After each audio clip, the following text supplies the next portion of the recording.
even bothered us. Nobody. And then that same beach in the summertime, oh my God, the Midway used to be there. The fireworks at night, everybody in the neighborhood on this island, wee hours of the night. The only lights is just the lights from the rides. And it's like the police aren't there saying, okay, time to close, let's go home. It's like you left home because you went home because you was tired. You could walk across the bridge and then walk a couple of blocks back to your house. It's like a scene out of a movie. Like something that belonged in like the Sandlot or something. You know what I mean? And that type of energy, because it was unchecked, I could think my heart had love that I wasn't prepared for. Like I was opening in ways that I should have been scared and I wasn't.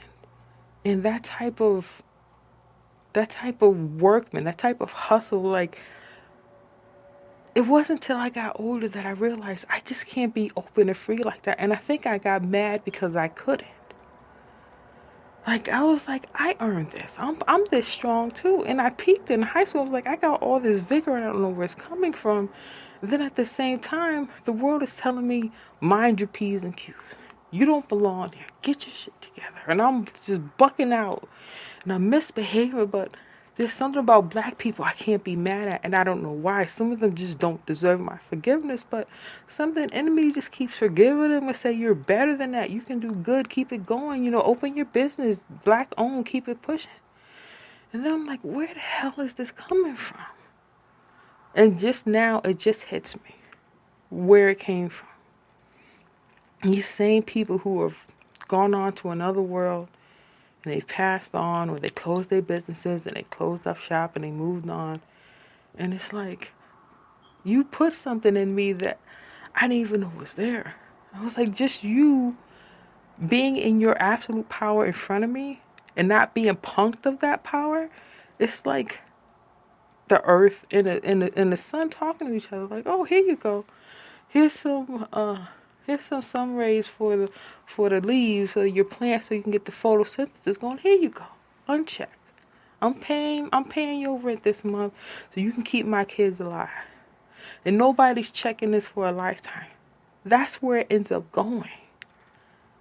You know what I mean? And because I didn't see them, I never saw these businesses closing. I never saw the process. It was just like I went away for a couple of months and I came and the business just wasn't there. And because there was no explanation, I'm confused. It kind of like a big energy just shifts somewhere else.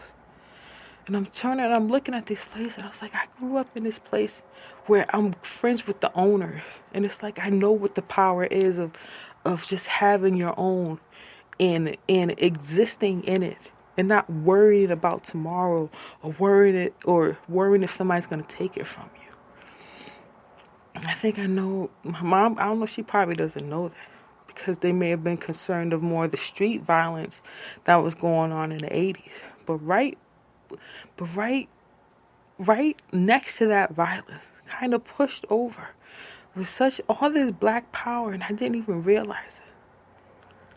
There's this song when I used to go to the summer camp. And the guy, Fly Jefferson, who ran the place, it was this chant. It was called RTCC. And he would say it, and then we would have to repeat it after him.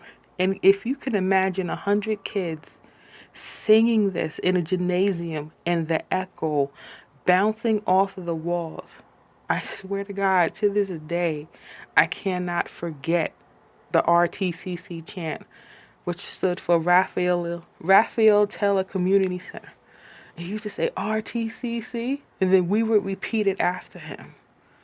And I remember the first line going, rock 'em, sock 'em, put 'em to the test. And we made up this cheer for you, RTCC, and we just kept saying RTCC at the top of our lungs. It was insane.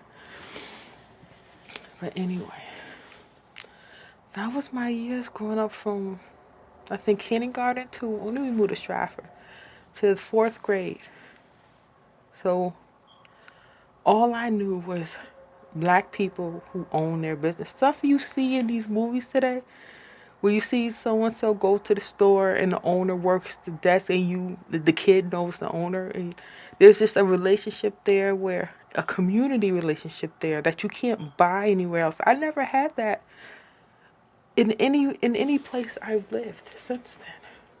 Since we left Bridgeport and moved to Stratford, I didn't have that relationship in Stratford. I didn't know the business owners like that. It wasn't like that. It wasn't till we would go back to Bridgeport, we go back to the bars, and then I'm like, okay, the comfort zone, there it is. But anyway, that's what I wanted to touch bases on. Black excellence. You don't know what anything else is till it gets challenged. That's what black excellence is. It's just something nurturing you in the essence of power, and it's building you. Having libraries at your disposal. I mean, I was 7 years old. I got my first library card.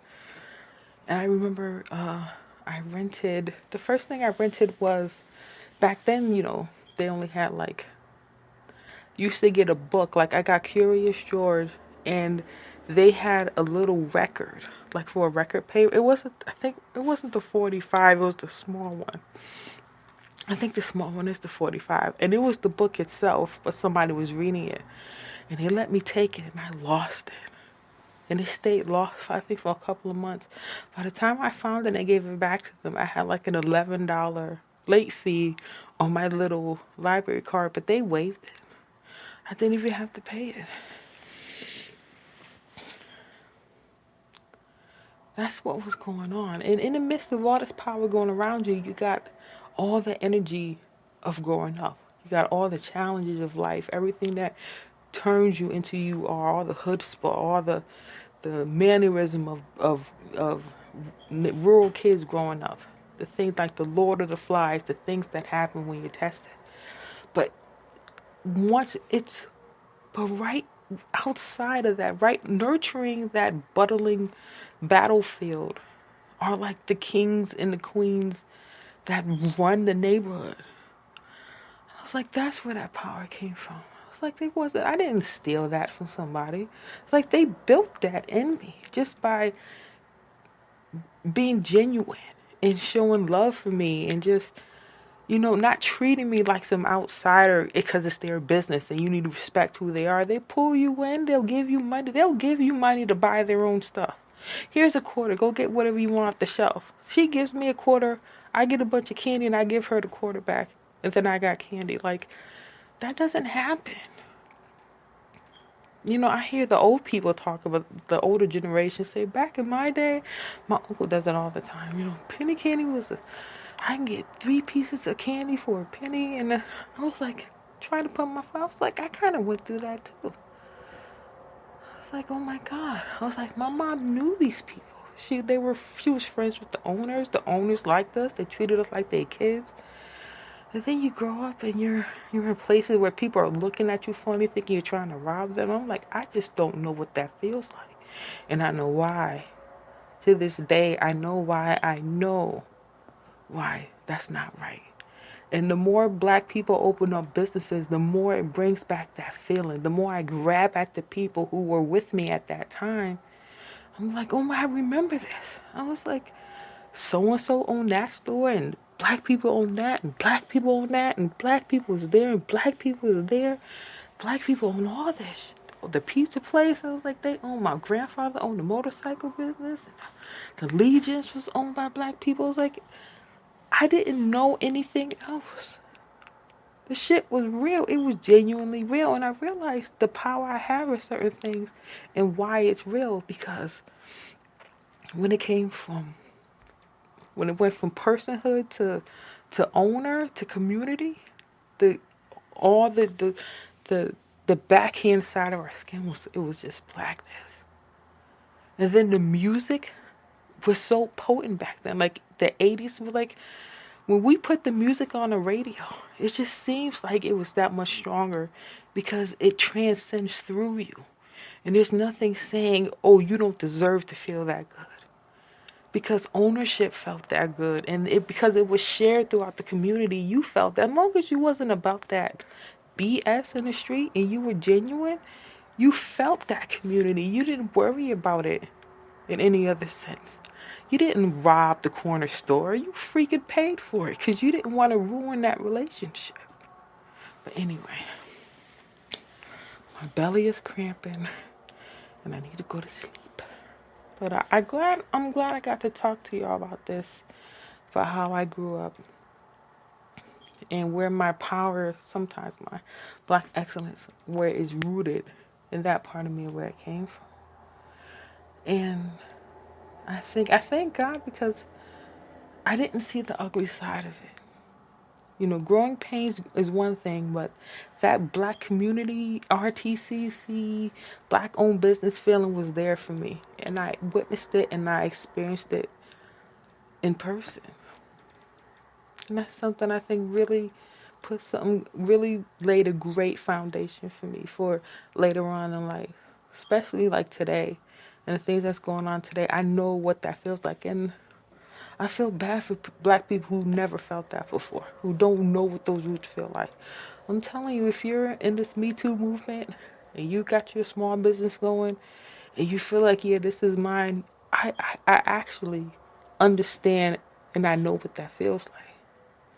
And I will never stand in your way for anything. No matter what I'm going through, I will never stop you or stand in your way. And that's for real. Okay, let me stop talking. See you when I see you. Talk to you later. As much as I thought I could plan a podcast, that is not going to happen. I do not have the mindset to sit here.